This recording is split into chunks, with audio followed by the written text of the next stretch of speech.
From Keene in the Shire, the Liberty Media capital of the world, this is Daryl W. Perry, host of FPP Radio News for Wednesday, May 13th, 2015. Silver is trading at $16.95 per ounce. Gold is valued at $1,203 per ounce. And according to BitcoinAverage.com, the average price of Bitcoin is $245.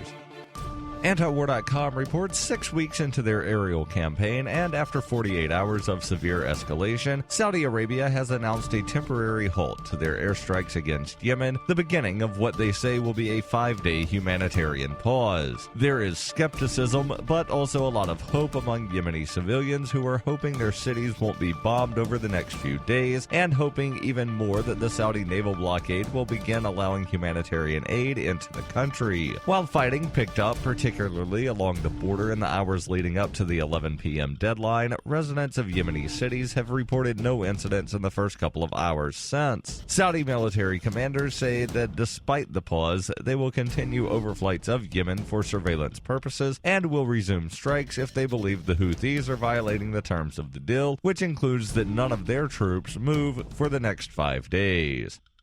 For over 35 years, Roberts & Roberts has been a trusted source for buying and selling your investment-grade precious metals. They also take Bitcoin for precious metal purchases and permanently removed the minimum purchase order for all orders paid in the digital currency. Call Roberts & Roberts today for knowledgeable advice on investing and a forward-thinking approach to new technologies. 850-478-5270 or online at rrbi.co.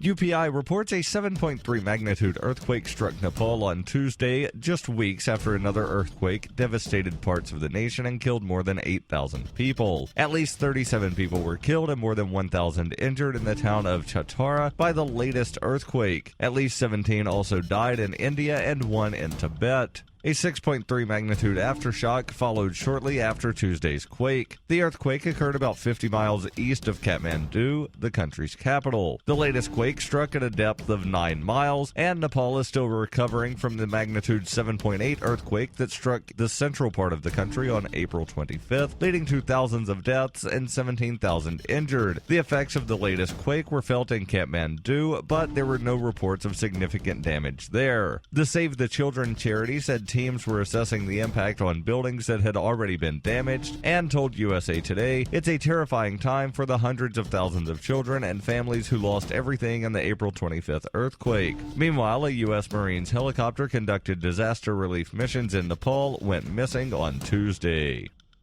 ExpressCoin is the best choice for buying Bitcoin, Litecoin, Dogecoin, and more. ExpressCoin prides themselves on their customer service, so much so that the back end on the website should allow them to be even more focused on your needs. Get your cryptocurrencies with money order, check, wire transfer, or cash deposit. Get started at expresscoin.fppradio.com. That's expresscoin.fppradio.com.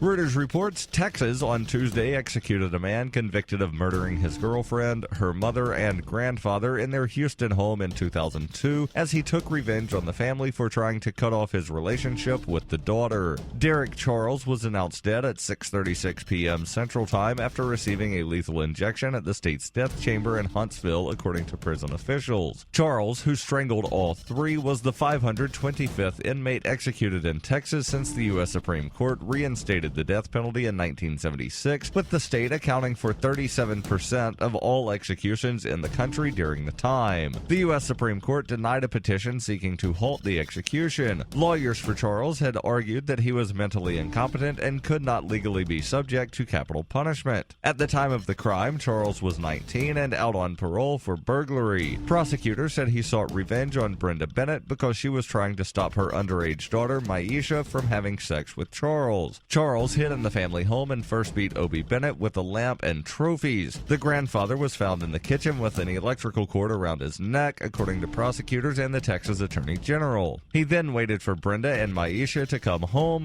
When they arrived, he bound and gagged them. According to prosecutors, he killed Maisha and sexually assaulted and strangled her mother. He pled guilty to the crime and was later sentenced to death. This has been FPP Radio News, online at fppradio.com.